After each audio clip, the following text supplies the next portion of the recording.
So,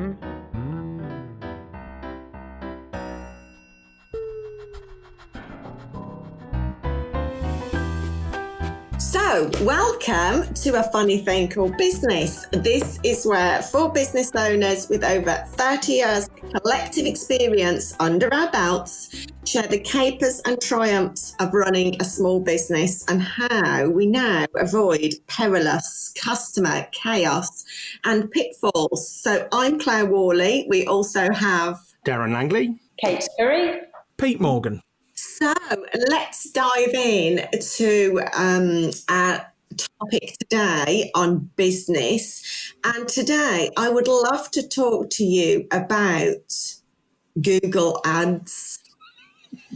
Now, not a topic that you would associate with being funny, but let's see how we get on this morning when we share what we've come across so far in our business experience around Google Ads. So let's dive straight in and talk about what favourite or funny stories you have around Google Ads. So Pete, let's start with you. My mind had just gone blank and I was thinking, I had a story. Please don't come to me first. Go to Kate first and I'll remember it by the time it comes to me. Right, wait 1 second. Go to Kate first and I'll remember it by the time you come to me. Kate, don't take my funny stories. Go. What's yours? Okay, well, I think with Google Ads, a lot of it's this sort of automated sort of system, isn't it? So when you type something in and then other things will sort of drop those words that you've typed in into are you looking for this? And I think eBay particularly, I've managed to get it wrong a couple of times. Are you looking for a new brain? Are you looking for broken legs?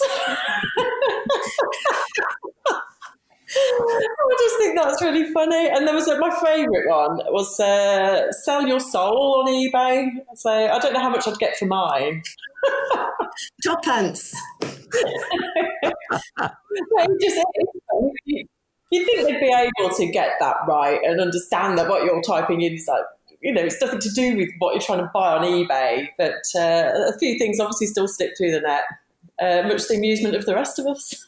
Well, see, Kate, I found those same ads and I read it as, eBay and Amazon were being so specific around, trying to be funny in their ads, and that's how they was catching people's attention.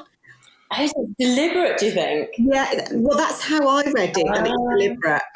Because I later read a piece of research that had been done. 94% of people agreed that humour is the most effective at gaining attention and spreading awareness with specifics around Google Ads.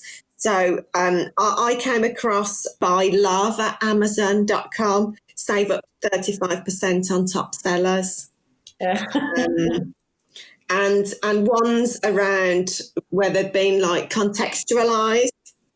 So someone who I haven't heard of, I don't know whether you guys have, Jeff Gertzman had been fired as editorial director at GameSpot.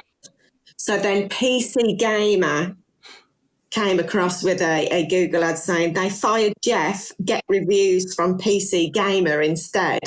Like 2 competitors going direct against each other. Yeah. So there were some really clever ones and funny ones that I came across. I think the thing that I've seen, the thing that I'm aware of is kind of along similar lines, really, where, I, of course, run pay-per-click and Google ad campaigns for clients. So naturally, there's nothing funny about those. They're very serious. Maybe they should be funny. Yeah, you're doing it all wrong. It needs to be funny. Yeah, it needs to be funnier. The thing about Google Ads is you can kind of bid on your competitors' brand names to a degree. I think they've kind of clamped down on it somewhat, but it might be a case of, like, as an example, you search Coca-Cola and Pepsi run an ad that says, "Did you mean Pepsi?" And that kind of thing. So you kind of can be kind of clever on that level. I'm not quite sure how well that works these days, but there is a whole thing about bidding on different your competitors' company names, really. So one of the things to kind of tie into that is a little bit about what we talked about previously in terms of naming your business, because if you name your business something that's a bit generic, then you're going to be a bit more exposed to ads and other Google search results coming up when people search just for your company name. So, there's a little throwback to something else to consider when naming your business. Don't call it, bathroom shop Sutton Coldfield, because that could be a bit too generic and not necessarily your business name. So people can easily bid on that. Yeah. I know someone who was looking for my business and got offered exotic pets. Because the company's called Monkey Pants. Yeah. And someone kind of getting an ad for an exotic pet. And it was like, all right, okay. I don't quite know. I genuinely did think when it came to Google, okay, I think that's unique and, relatively unique. I think we should be all right with that. No, apparently not. No, we are not impervious. I don't think anyone is. I think no matter how niche your business is. Mine must come up when people search for a good takeaway, doesn't it? Yeah. Must do. So, I don't have anybody ring me up saying, can I have a biryani? I don't ever have that, but it must come up on the odd search. Obviously, Clare will come up when people are looking for coach drivers. That's true. Looking for, every time. Multitude transport. I am batting those calls away 24/7. You probably should turn off that Google Ads campaign you're running then. Yeah. It costing me a fortune. Pete, have you clicked your brain into gear yet? Do you remember your story? It was basically, it was the fact that it was a client that I was speaking to one day who had met me at some networking thing and started looking for me online and was offered an ad. That was the first thing that came across, because he was kind of half joking, but it was that kind of, so is that something that you also do? Because I'd said, I do a number of things, but podcasting is the main thing. And he, kind of clearly thought that exotic pets was like a side hustle that I in time. Yeah, podcasting, and we also, I'll tell you what, I can get you a white tiger if you want one. I can help you out with something like that. So yeah, that's exactly what it was. Of just the way that, like Kate said at the beginning, kind of the Google algorithm will be so literal in what you're typing in. I think we've found out that your podcasting business is just a front. So, just immediately a hashtag White Tiger King came up. That's what's going on now against this podcast. Done. Okay, well, guys. I'll have a Netflix documentary before you know it. That's incredible, yeah. I am indeed. We'll get 8 episodes from that, but hey ho, we'll give it a try. So this question might be a bit difficult for me and Darren because of the length of time we've been in business. But what do you wish you'd known about Google Ads when you first started out?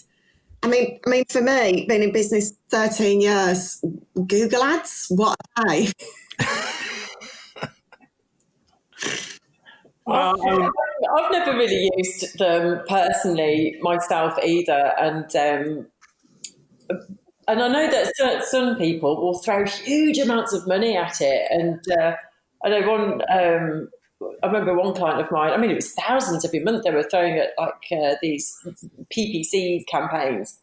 And probably not tracking properly, right? It wasn't, I don't think it was all that effective for them, actually. I think they ended up pulling budget from elsewhere in their marketing and pouring it all into that. And then, but it just wasn't really effective. It wasn't really getting the right people in and that kind of thing. I think you just have to, I think with all marketing, you have to have, you can't just throw everything at one channel, can you, and expect it to work. I think you have to make sure that you spread it around, and people need to see your brand and understand your brand from different parts of their day, really, don't they? Yeah. So I think it's such a good point, Kate, because I think when I first started, I think I was always looking for that one big thing, that one big solution. Yeah. Maybe if Google Ads had been around when I started, I'd have thought, yeah, let's throw all my money at Google Ads. But it's like any marketing, you've got to have all the right things behind it. If your website isn't right or your marketing message isn't right, then all the money in the world isn't going to make any difference. So I think with Google Ads, people fall into the trap sometimes of thinking the bigger the budget, the bigger the return. But Google Ads don't work that way. You can outbid anybody really for any keyword with a big enough budget for that particular keyword, but that doesn't make it relevant. And Google, at the end of the day, their business model is they give you the most relevant results possible, whether they're adverts or whether they're organic search or local search or whatever. So they're still looking for quality in the ads and relevance. So the biggest thing you can do is to make your ads relevant, make the whole thing consistent from the keyword to the ad text to the landing page and so on. And all of that builds up a thing within Google's ad system called quality score. And the higher the quality score, the lower your budget needs to be. You don't have to bid as much because you'll still get above people who are bidding more, sort of thing. So that's where you have to be clever with Google Ads. And when you do it that way, when you do it right, it really is effective because you can get a really low cost for your return, really. Good advice, Darren. Sorry? Good advice. Yeah, absolutely. But I think the flip side of that is you still have to have a realistic budget. You still have to have, if you're selling a product that's like a car that's going to be £10,000, you can't really expect to sell too many of them if your budget is £25 a month, So it's still you still got to be realistic and in the same kind of context as any other form of advertising or marketing. It's not quite as good as that, but it's still going to be one of your best ROIs. Yeah. As a consumer, I'm just interested to get kind of your thoughts on this. When you search for something on Google, do you click on the ads? No. I'm so glad you raised this because I don't know whether you guys do this, but if you're searching, like yesterday I was searching for school shoes for my daughter. So I went to go to Clark's, but I didn't click on their ad because I was going to Clark's anyway, so I didn't want them to pay for it. So I just went like a couple down, and I was like, oh my God, is this me being a business coach and that, do you know what I mean? Or is this like normal consumer behaviour? Tell me I'm normal. I do that. I think you're normal, Claire, because I'll type something in, and even if the company comes up top and it obviously it will say ad next to it, I don't know why. There's just something kind of, I'm just going to scroll down a little bit and then find where it comes up naturally in the Why search. do we do that? There's some psychology behind it. Yeah. It might be that that there's kind of a funnel behind that ad. Basically, you click on an ad, you're not necessarily going to their homepage. You're going to a landing page that's going to take you off in a different direction or try and show you a video to get your email address or something. So there's that kind of psychology, I think, going on. But I do the same thing. I'm like, unless it's a company I don't like, I don't know why I'd be searching for them. But if it's a company I don't like, then I might deliberately click on their ad, something like that. But I think, That's but I think, the business I'm not going to give you. Yeah. But that is obviously a real issue, is the kind of clicks, sort of fake clicks on your ads. It's something that you have to be mindful of, and kind of there are ways around it to kind of defend against that. But in terms of do people click on the ads, I mean, the stats, assuming Google aren't lying all this time, prove that people do click on the ads and in great number. Yeah. And one of the beauties of Google Ads versus organic ads is you can see their journey from there on. Really, you can target them, you can get them to click, and then you can see what they do, and you can follow them right the way through to the order complete page, and you can kind of take all that data and hone the campaign even more. But that's it. I do hear that a lot when I'm talking to people about Google Ads, that they're like, well, I don't click on the ads. Well, there are people out there that do. Yeah. Your target group, so, That's so good to remember because, like Kate said, it's the same as any marketing. People say, oh, I don't want to do videos in my business because I don't watch videos. Well, just because you don't do it doesn't mean, your audience doesn't do it. Yeah. Yeah. So, Pete, you're the newest in business. Have you used Google Ads? I've not, and I think it comes down to the fact that because I don't use them as a person, I don't click on them, so I don't see them as a way of connecting with a business. And I think the other reason I don't do them, even though time and again in different episodes I've disproved this, I think because the name of the company is unusual. I think, okay, if people are searching for the company, I'm certainly going to be on the front page. I'm probably going to be in the first 5. So how much higher, do I need to invest in that just yet? Yeah. Because I am so kind of new as a business. Well, we've just celebrated our 3rd birthday. So, that's, and I think that's my reluctance, and kind of what Darren was saying as well, of, there's an awful lot of money you can spend, and you can do it for a relatively small amount as well, but there's an absolute correlation between how much you spend and how much you're going to be getting back. And so we're not there yet to be going, right, let's throw money at Google. But it's also mainly because, as I say, I skip past them. Yeah. I think you touch on another point, though, with kind of going back to the brand bidding type of thing. I mean, if you're having a Google campaign, I don't usually push the idea of bidding for your own brand name unless it's, really generic and you need to kind of protect that. But for like Monkey Pants, you wouldn't necessarily need to bid for that. You'd want to be bidding for like podcasting in Birmingham or whatever it might be, those kind of search terms. But because hopefully if you do the other things right, you'll own the Google search results, as you just said, for your brand name. You'll have your Google My Business, you'll have your organic listings, your local listings, and you'll basically own the search results page through other means without having to pay for it. So for your own, when people search for your brand name. And I'm guessing as well that both you and to a certain extent, Kate, because your business name is your name with a couple of other words added on, people just have to search for you and they're finding the business. Whereas if you search for Pete Morgan, you come up with the famous Lancashire poet who passed away a couple of years ago.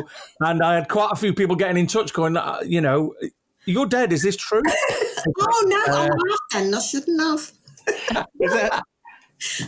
Is that like an auto-complete thing when people type in Pete Morgan, death? It comes up. If you search me, you find the international ice skater Clare Whalley. Of course. I thought you looked familiar. I think there's only one. Jane Curry. Oh, that's nice. Who is she? Where is she? I sit there Googling myself every night. Okay, guys. So what's something you failed at with regards to Google Ads?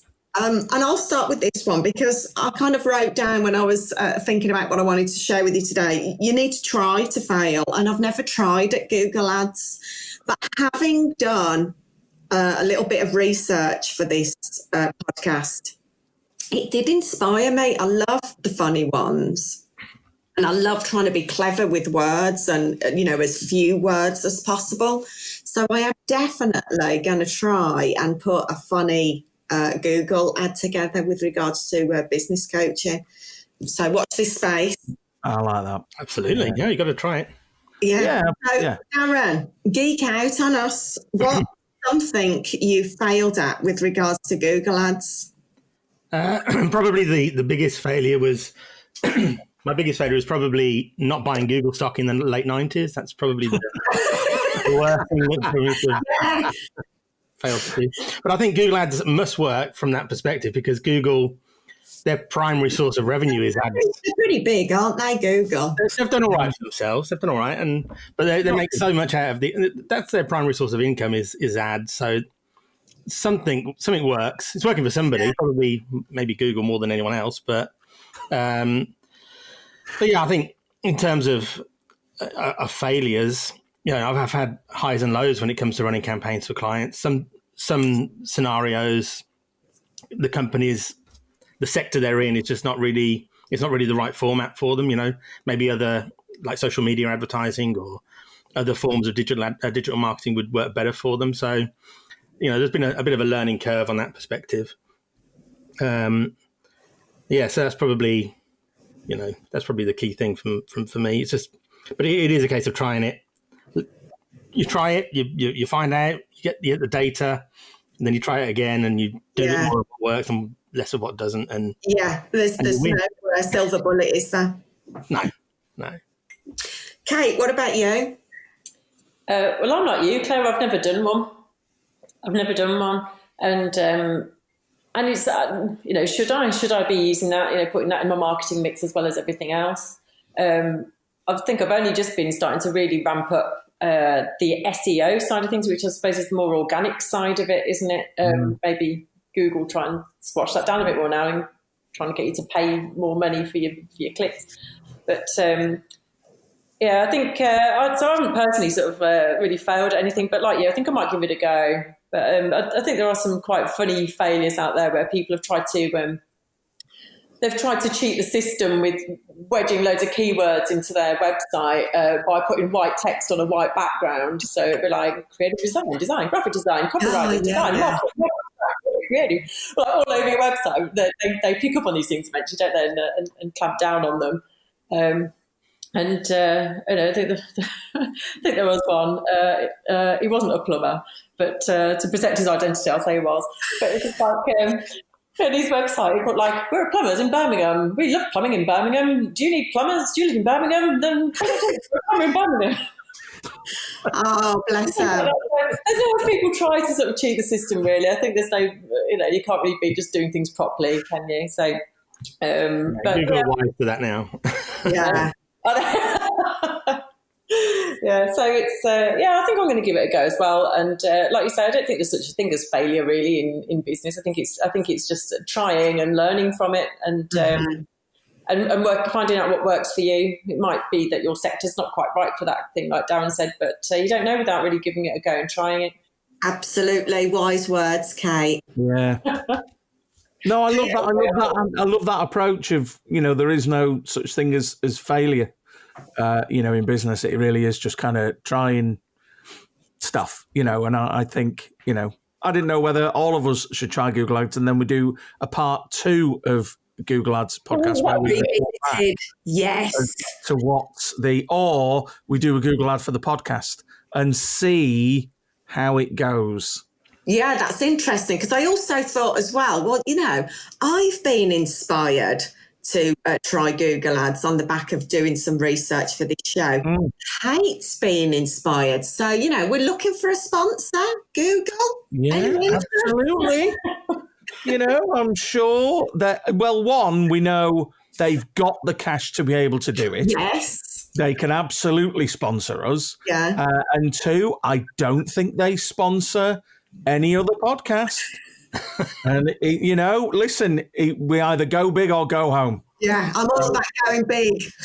Yeah, absolutely. Never mind, mattress companies and food preparation services. Google. That's who we want sponsoring the podcast. Google, are you listening? Brilliant. Maybe we need to do a pay-per-click campaign to get them their attention. Yeah. No problem. So what should I have asked you about that I didn't? And I wanted to start this off because I've said to you, I'm inspired to put something funny together. So what would you find funny in an ad from a business coach? There's nothing like being put on the spot, is there, guys? See, again, I was thinking of the kind of Charabang image. That was the first thing that came to my mind, because it's a coach, but that was basically as far as my mental process had got. So ever since you mentioned it in the first episode, Claire, every time you it, I'm a coach driver. Have you seen how short I am? I'm not sure I could reach the pedals. I can drive you wherever you need to go as long as it's downhill, because then I don't need to. I've got a stick for the brake. We'll be all right. I can roll you down. And I've got my platform shoes on. Yeah. But the coach idea could be quite good, because you help people to reach their destination. Yeah. They've got your big windows, so you can enjoy the scenery on the way, and it's a nice journey. You could have extra leg room, I don't know. That kind of luxury coach. Built-in Wi-Fi, all those things. Exactly. Good ideas coming out, yeah. Holding your hand, and because as well as being, you've always got kind of the tour guide who's helping you along the journey as well. So that's another. Yeah, there's some good stuff in there, guys. I'm writing this down. Yeah, there's some good ideas there. There was a podcast you could listen to hear all those ideas back. Exactly. You're recording this. I was going to say, the thing is, you need to crack on with this, because if anybody else is hearing this, they're going, oh, well, we'll have that. I'm a business coach as well. They're mine, copyrighted, Clare Whalley. So, Darren, what should I ask you about that I didn't? Well, I did think originally that a good question would have been, simply do Google Ads work? But I think we've kind of touched on that a bit. But just to expand it a little bit, I think for local businesses like ours who are targeting a local audience, I think it's even easier in a sense to get results, because when you define a geographic region with Google Ads, and you can incorporate the area keywords into your campaign, so Birmingham or St Coldfield in our cases, those kind of things, you can really hone in and target your audience. There's a load of other kind of settings and things within Google's ad platform for identifying demographics and audiences and things, but when it's B2B, it's a bit hard from that perspective. So having local campaigns for us is it's an easy win, really. I mean, I've been doing it for years for my business, and it's hard to track from one perspective. If someone just phones me up cold and say they saw my ad on Google, unless they've clicked on it, I don't necessarily know whether that's the ad they saw or the organic results. Whether they saw the ad and went, I'm not clicking on the ad, I'll go to his normal way. Yeah, absolutely. And there are ways of tracking those conversions and things, but only to a degree. You can't track 100%, but it's it's like any marketing, though, isn't it? It's just the same. Sometimes it is not a direct. That person came from that campaign or that marketing method. Well, exactly, because the whole marketing thing is built on touch points, isn't it? And whether it takes 6 or 7, whatever the general thinking is, Google Ads is just one of them. But it's an easy one to put out there. If you do just want to build up your touch points, and you've got your Facebook page and you've got your website, putting Google Ads into the mix is just another easy, quick tick of a box of a touch point that people will find along the way. Hopefully. So yes, they work, in my opinion. In most cases, depends on the sector. Good. We've got this safe. Kate, what should I have asked you about? I don't know. I suppose why haven't you done it already? Maybe. Yeah. Especially after it's an easy win. There's no, it's just setting it up and letting it run, and I think I should just do it. I mean, I'm certainly trying to ramp up my marketing in other areas, and this is an area that I've not really sort of put into the mix, and I think it does cover a different. It's sort of it covers a different base, really, doesn't it? Everything's sort of social media for me at the moment, or the odd email campaign or that kind of thing. Whereas, and that sort of it gets me lots of referrals and things like that, but not necessarily, they're fresh meat. Love you, really. I shouldn't call people that, but it's casting your net a bit wider and catch those people that you really want to engage with, and it's just another way of doing that. So I think I should definitely set something up and have a go and see what happens, and we can reveal the results in part 2. Absolutely. It's definitely one for our listeners to listen out for. Google Ads Revisited will be back. One other tip in terms of setting up, though, Kate, the most important part isn't necessarily the ad writing, it's the keyword research and finding the right keywords that are not going to be overused by competitors. So there's not so much competition, and you can get the kind of the budget down and find those niche keywords that people are searching for that might Some words are really expensive, aren't they? And then you don't want people who don't like you to keep clicking on you. Well, exactly. I mean, if Yes, because that's one of the horror stories that I've heard as well, that, competitors get into this war where they just click on each other's ads to make their spend go up. I mean, Yeah, there are ways to kind of to counter that, but I think one of the smartest ways to do it is to go for keywords that are not obvious. So if you're an accountant and you just go for accountants, then anyone could find that. It could be your competitors. It could be people looking for a job. It could be, completely random people. It's not very targeted. So, but if you went for something a lot more specific, that was like accountants who use Xero within near me or in St Coldfield or something like that, like a bit more of a long tail keyword that's kind of a long phrase, your competitors aren't necessarily as likely to be searching for that phrase and clicking on your ad, and your ad cost will be lower anyway. The cost per click will be lower. So I'm seeing from zero to hero. There we go. You're always thinking. No sense you can take it. It's yours. So what are you taking away from the conversation today? Kate, you're definitely going to go for Google Ads. Is that what you're taking away? Yeah, I want to give it a go. I'll see if I can find some obscure words. Not thinking Viriano. Well, there must be plenty of people out there who have great, growing, aspirational businesses that are also enjoy a curry occasionally, and maybe that's the way. Those are simple demographics. Mm-hmm.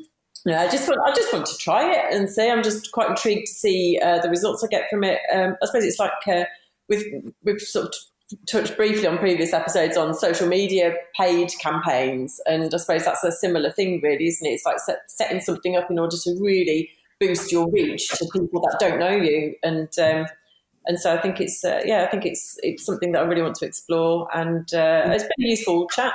So excellent, good value from it.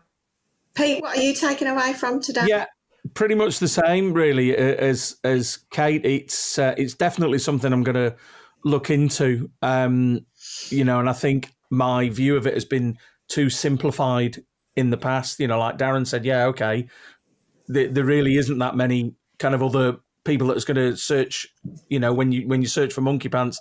But what about podcasting West Midlands, or podcast production, or podcasting for businesses or whatever?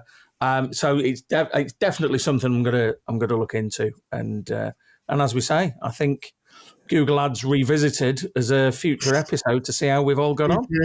Brilliant, Darren. Well, for me, I will be sending you all a PDF of my Google pay-per-click marketing packages. Excellent. That's my takeaway.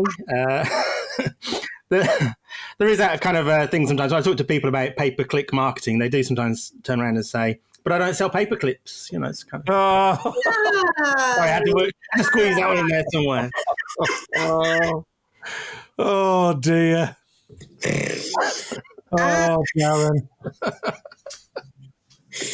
I think the key thing I'm taking away is the humorous thing, the funny thing, because I definitely want to inject some humour into it.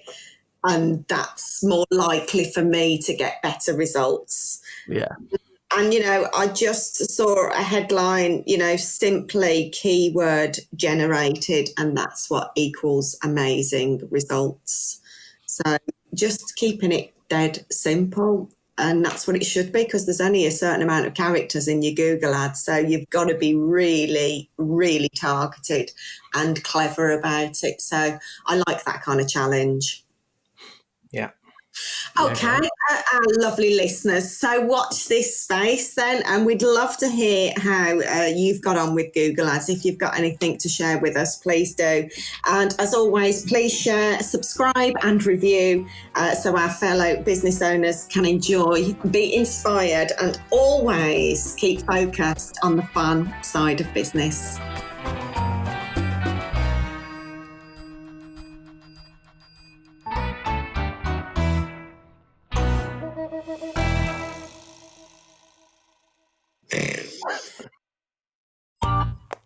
This has been a Monkey Pants Productions podcast.